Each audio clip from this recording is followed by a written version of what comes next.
एक छोटे से गांव में एक वृद्धा रहती थी जिसका नाम सरस्वती बाई था। उसके 4 बेटे थे, लेकिन चारों बेटे ने शादी कर ली और अपने अपने अलग घर बना लिए। किसी ने भी अपनी माँ को साथ रखने की कोशिश नहीं की।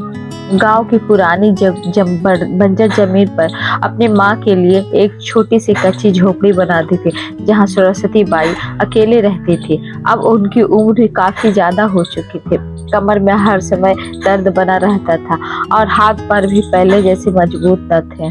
जो काम पहले वो कर लेती थी, अब वो वही काम उनके लिए बहुत कठिन हो गया था। दिन भर वह अपनी झोपड़ी के बाहर एक पुरानी लकड़ी के पटिए पर बैठी रहती थी और रास्ते की ओर टकटकी लगाए रहती थी। उनके मन में हमेशा उम्मीद यही रहती थी कि शायद कोई बेटा उनसे मिलने आ जाए, लेकिन दिन गुजरते जाते और कोई नहीं आता। एक दिन सरस्वती बाई ने मन में विचार आया कि बहुत समय है बेटे और बहुओं को देखे हुए। उसने सोचा कि जब वे लोग नहीं मिलने आते हैं तो क्यों ना मैं ही खुद चली जाऊं।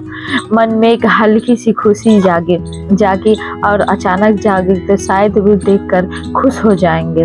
बहुत सोचने के बाद उन्होंने तय किया कि सबसे पहले अपने बड़े बेटे के घर जाया जाए और कुछ दिन वहीं रह लिया जाए।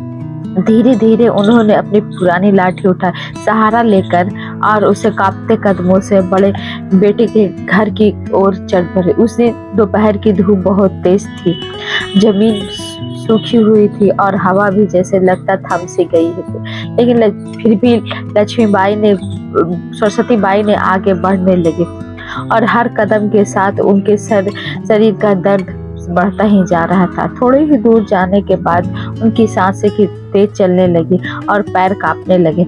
आखिरकार वह रास्ते पे किनारे खड़े एक बरगद के पेड़ के नीचे बैठ गई और गर्मी और थकान के कारण उनके पूरे शरीर से पसीना बह रहे थे। उन्होंने धीरे से अपने घुटनों को पकड़े और धकी हुई आवाज से खुद से बोली, बस थोड़ा सा और जाना है, फिर मैं अपने बेटे के पास चली जाऊंगी।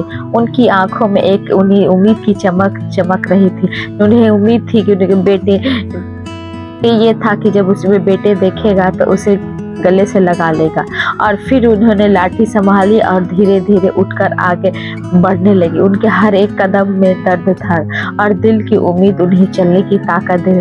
कई घंटे चलने के बाद भी उनकी गला पूरी तरह सूख गया और होठ भी फटने लगे और उन्हें बहुत तेज प्यास लगे। तभी उन्हें रास्ते के किनारे एक छोटा सा घर दिखाई दिया। बड़ी मुश्किल से घर के उस आंगन तक पहुंचे और कांपती आवाज में बोली, बेटी थोड़ा पानी मिल जाएगा।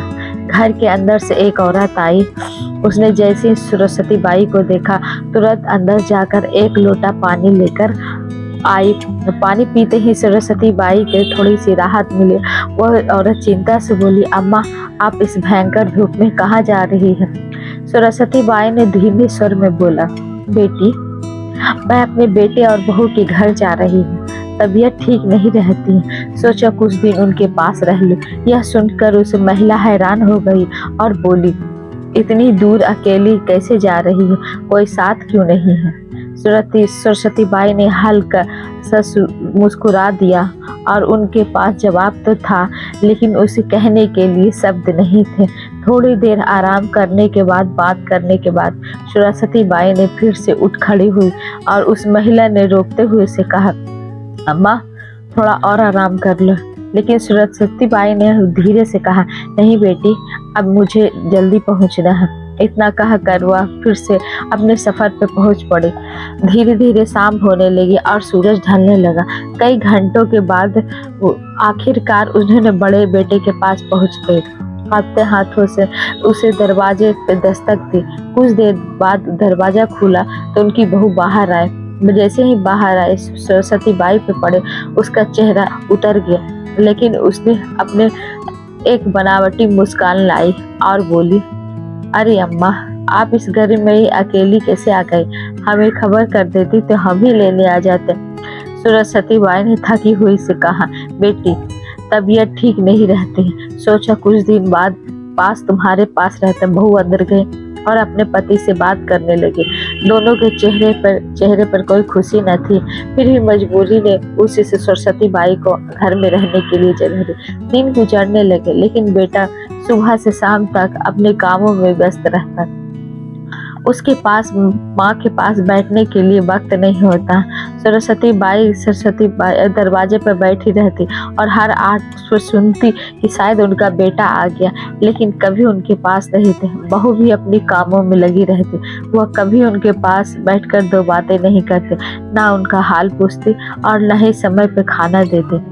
एक दिन तो ऐसा हुआ कि वो पूरे दिन बहू ने उसे खाना भी नहीं दी। भूख से परेशान होकर सरस्वती बाई ने खुद रसोई की ओर चली गई और धीरे से बोली, बेटी बहुत भूख लगी है, अगर खाना हो तो दे दो। बहू ने बिना उनकी ओर देखे हुए कहा, अम्मा अगर भूख लगी है तो खुद बनाकर खा लो, मैं बहुत व्यस्त हूँ।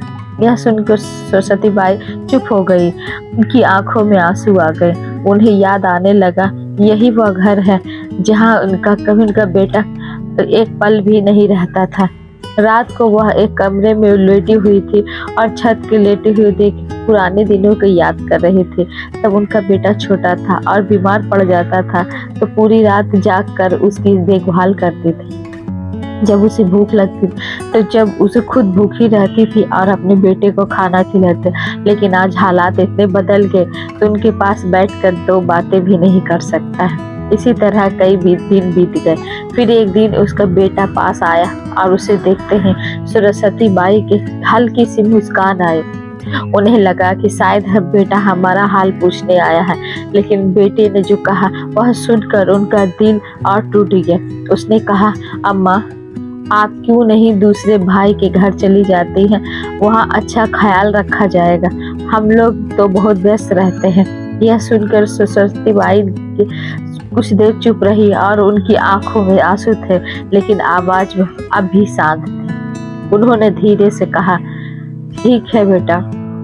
और उसी रात वह चुपचाप वहाँ बैठी रही और बहुत देर तक सोचती रही। जब उसे बड़े बेटे के छोड़ने का फैसला किया तो उनके दिल में अभी भी एक छोटी सी उम्मीद जिंदा थी। उन्होंने सोचा, शायद हमारा दूसरा बेटा हमें समझेगा। अगली सुबह बिना कुछ कहे अपने पुराने झोले में 2 जोड़ी कपड़े रखे और धीरे धीरे दूसरे बेटे के घर चल पड़ी। रास्ता फिर वही लंबा था। धूप पहले से भी ज्यादा थी और उनका शरीर पहले से भी ज्यादा थका हुआ। चलते उनके कदम कई बार लड़खड़ा जाते, लेकिन वो रुकी नहीं।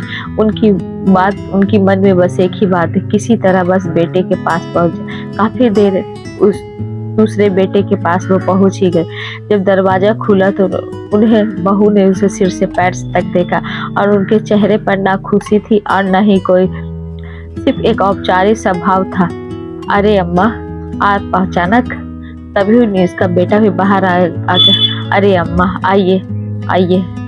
लेकिन उसके आवाज में उसमें स्नेह नहीं था जो बेटे की आवाज में होना चाहिए। धीरे से सरस्वती बाई ने बोली, बेटा तबीयत ठीक नहीं रहती, सोचा कुछ दिन तुम्हारे पास रह लो। बेटा और बहू एक दूसरे की तरफ देखने लगे। फिर बहू ने हल्की मुस्कान से बनाते हुए कहा, हाँ अम्मा रहिए। लेकिन वह मुस्कान दिल से नहीं थी।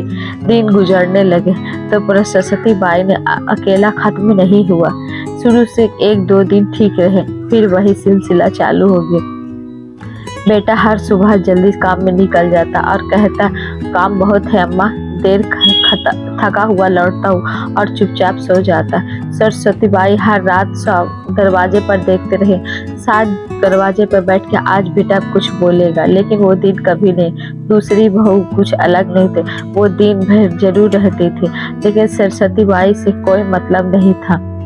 कभी फोन पर व्यस्त रहती, कभी पड़ोस में, तो कभी इधर उधर घूमने में।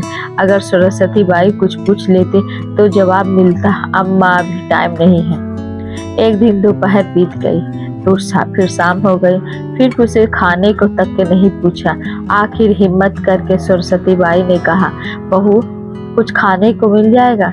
बहू झुंझला कर बोली, अम्मा अब मैं कोई खाली बैठी हुई हूँ, आप खुद ही ले लिया कर, रसोई में रखा है। सरस्वती बाई धीरे धीरे उठी कांपते हाथों से बर्तन उठाया और उनकी आंखों में आंसू आ गए। रात को चारपाई पे लेटी हुई सरस्वती बाई छत को देखती रही। उन्हें याद आता है कैसे उसे इस बच्चों को पाला था। कई बार खुद भूखी रहती थी और उन्हें खुद खिलाया था और उन्हीं के घर में एक बोझ बन के रह गए।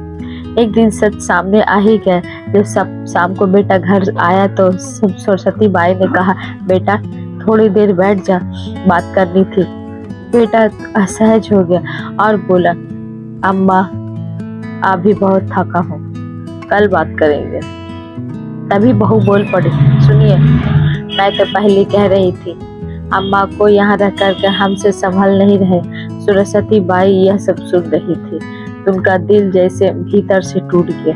फिर बेटे ने धीरे से कहा, अम्मा आप बुरा मत मानना, पर आप क्यों नहीं तीसरे भाई के पास चले जाए, वो तो खाली भी रहता है, वो तो आपका अच्छा ख्याल भी रहे। यह सुनकर सरस्वती बाई ने कुछ नहीं बोली। उनकी आंखों से चुपचाप आंसू गिरते रहे। उन्हें समझ में आ गया था अब वो मां नहीं रही, बस एक जिम्मेदारी बन के रह गई है। जब वो दूसरे बेटे के घर से निकले, एक बार पीछे मुड़कर देखा, ना कोई रोकने ना किसी ने आवाज दी, बस एक खामोशी थी और जिसके दिल की चीरती जा रही थी। फिर वही लंबा सफर शुरू हुआ, लेकिन इस बार उसके कदम पहले से ज्यादा भारी थे। धूप उतनी ही तेज थी, लेकिन पहले से जैसी ताकत अब न रही थी। हर कदम पर उन्हें लगता था कि शरीर जवाब दे रहा था। चलते चलते उसे एक जगह पे बैठ गए और घुटनों को सहलाए तो धीरे से बोले, हे भगवान अब कहाँ जाओ। फिर खुद को संभालते हुए वह तीसरे बेटे की ओर घर पे चल पड़े। जब सरस्वती बाई ने तीसरे बेटे के घर पहुंचे, उन्हें दरवाजा खटखटाया। दरवाजा तीसरी बहू ने खोला और उसने पहले तो हैरानी से देखा, अरे अम्मा आप। उसने उन्हें अंदर बुलाया और उसे बुलाने अपनापन नहीं था। तभी तीसरा बेटा भी आ गया और बोला, अम्मा अब बिना बताए आ गए। सरस्वती बाई ने धीमी आवाज में कहा, बेटा तबीयत ठीक नहीं रहती है, सोचा कुछ दिन तुम्हारे पास रह लो। बेटे ने सिर हिला के कहा, ठीक है अम्मा, लेकिन उसके चेहरे पर साफ लिखा हुआ था। तो इसके बाद यह बात पसंद नहीं आई। घर बड़ा था, कमरे भी बहुत बड़े थे, लेकिन सरस्वती बाई के लिए एक कोने का तय किया गया। स्टोर रूम के पास एक पुरानी चारपाई, ना तो ठीक से हवा थी और ना ही रोशनी। सुबह उठते ही सरस्वती बाई ने उम्मीद करती कि शायद कोई पूछेगा, अम्मा कैसी हो, लेकिन यहाँ भी वही कहानी थी। वह सुबह से ही फोन में लगे रहते, कभी रील्स देखते, कभी किसी से बात करते। बेटा बाहर चला जाता और घर के बच्चे भी उनसे दूर ही रहते थे। उन्हें सिखा दिया गया था अम्मा के पास मत जाना, वो बूढ़ी है। सरस्वती बाई दूर से बच्चे को खेलते के देखती रहती। उनका मन करता कि गोद में उठा के प्यार करे, लेकिन कोई उसे पास नहीं आता था। एक दिन उनकी दोपहर में बहुत देर बैठी रही, कोई उन्हें पूछने तक नहीं। आखिर वह खुद में जाकर उन्हें कुछ भी अलग से नहीं रखा हुआ था। उन्होंने बची हुई रोटी उठाई और पानी के साथ खा ली और आंखों से आंसू लगातार गिरते। एक रात सरस्वती बाई ने कमरे के बाहर सुना कि बेटे और बहू की बातें सुनी। बहू कह रहे, कब तक रखेंगे इन्हें, ना कोई काम करती, बस पड़ी रहती है। बेटा बोला, मैं भी सोच रहा हूँ क्यों ना इन्हें चौथे भाई के पास भेज दे। यह सुनकर सरस्वती बाई का दिल एकदम टूट गया और दीवार के सहारे बैठ गई और इन्हें आंखें से आंसू बहते। इस बार दर्द कुछ अलग था। इस बार इन्हीं से कोई उम्मीद नहीं। अगले सुबह सूरज निकलने से पहले सरस्वती बाई ने अपने चुपचाप छोटा सा झोला उठाया और बिना कुछ बताए घर से बाहर निकल गई। इस बार भी किसी ने रोका उन्हें, किसी ने यह तक नहीं कहा कि ये वह कहाँ जा रहे। बस वह चुपचाप रास्ते पे चल पड़े, जैसे ही उसका कोई ठिकाना ही नहीं रहा। चंपा देवी भी अपने छोटे बेटे के घर में चली गई। इनमें मन में डर नहीं था, बस एक अजीब सी शांति थी। अब जो होगा देखा जाएगा। जब वो वहां पहुंचे, उन्होंने देखा उन्हें बड़ा घर नहीं था, बड़की मिट्टी की दीवारें और छप्पर की छत का छोटा सा मकान था। आंगन में टूटी सी चारपाई पड़ी थी। जैसे उन्होंने आवाज दी, उन्हें अंदर से दौड़ता हुआ बाहर आया। माँ को देखते हुए आंख से आंसू आ गए। वो उनके तुरंत पैरों पर झुक गया और बोला, अम्मा आप पहले क्यों नहीं आए? तभी बहू ही बाहर आई। उन्होंने तुरंत पानी ला कर दिया और प्यार से सरस्वती देवी को उनके आवाज में सच्चा मन से था। घर में ज्यादा साधन नहीं थे, लेकिन दिल बहुत बड़े थे। बहू ने जल्दी जल्दी चूल्हा जलाया और बोली, अम्मा आज आपके लिए गरम गरम रोटी बनाओगी। तभी एक छोटा सा बच्चा भागता हुआ और खुशी से बोला, दादी आ गई, दादी आ गई। वह सीधे उनके गोद में चढ़ गया। चंपा देवी ने उसे कसकर सीने से लगा लिया। उनकी आंखों से आंसू बह रहे थे, लेकिन इस बार दुख के नहीं थे, खुशी के थे। उस रात ने बहू की चारपाई सरस्वती देवी को दे दी और नीचे खुद चटाई लगाकर सो गए। बेटा बार बार पूछता, अम्मा आपको कुछ चाहिए तो नहीं? इतने प्यार से देखकर प्यार से भर आई और धीरे धीरे उनकी जिंदगी बदलने लगी। अब हर दिन अलग था। सुबह बहू उनके पैर दबाते, बेटा काम पर जाने से पहले उनका हाल पूछता और पोता तो उनके हर समय उनके पास ही रहता। दादी कहानी सुना, दादी मेरे साथ खेलो। घर में ज्यादा खाना नहीं होता था, लेकिन दिलों में बहुत प्यार था। कई बार ऐसा होता कि एक समय का खाना बंद, तब बहू चुपचाप कह देते, अम्मा आज मेरा पेट भर गया, आप खा लीजिए। चंपा देवी समझ जाते, आधा खाना पोते को दे देते, आधा खुद खाते। अब उनके चेहरे पर फिर से मुस्कान लौट आए थे। समय बीतता गया और उम्र अपना असर दिखाने लगा। एक दिन ऐसा आया जब चंपा देवी उठ नहीं पाई। अब वो पूरे तरह बिस्तर पर पड़े रहे।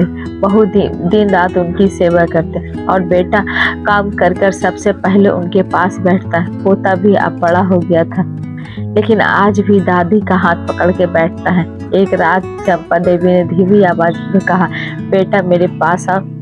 बेटा और बहू दोनों के पास आई और बैठ गए। उसने मुस्कुराते हुए कहा, बेटा अब मेरे जाने का समय आ गया। यह सुनकर दोनों रो पड़े। बहू उनके पैरों से उनके लिपट गई, फिर रोने लगी, अम्मा हमें छोड़कर मत जाइए। चंपा देवी ने प्यार से उनके सिर पर हाथ रखा और बोली, मेरे 4 बेटे हैं, फिर भी इस बुढ़ापे से मैं अकेली हो गई थी, लेकिन तुम दोनों ने मुझे माँ समझ के रखा। मैं तुम्हें कुछ देना चाहती। बेटा बोला, माँ हमें कुछ नहीं चाहिए, आप ही हमारे लिए सब कुछ है। चंपा देवी मुस्कुराते हुए कहा और बोली, मेरी पुरानी झोपड़ी के जमीन के कोने में एक पुराना संदूक दबा हुआ है। उसमें पुरखों के सोने के सिक्के और कुछ गहने और मेरी सारी जमा पूंजी है। मैं तुम चारों की परीक्षा ले रही थी और इस परीक्षा में तुम पास हो गए। इतना कहकर धीरे धीरे आंखें बंद कर ली। उनके चेहरे पर एक गहरा सुकून था। अगले सुन बेटा घर गए और जमीन खोदी। सच में उनका संदूक मिला। जब उन्होंने खोला, उनमें सोने के सिक्के और गहने थे। बेटे की आंखों से बहने लगे। उसने कहा, यह सिर्फ दौलत नहीं, ये माँ का प्यार है। बाद में उन्होंने उसी धन से अपने छोटा सा घर ठीक किया, बेटे की पढ़ाई कराई और गांव के गरीब की मदद भी शुरू कर दी।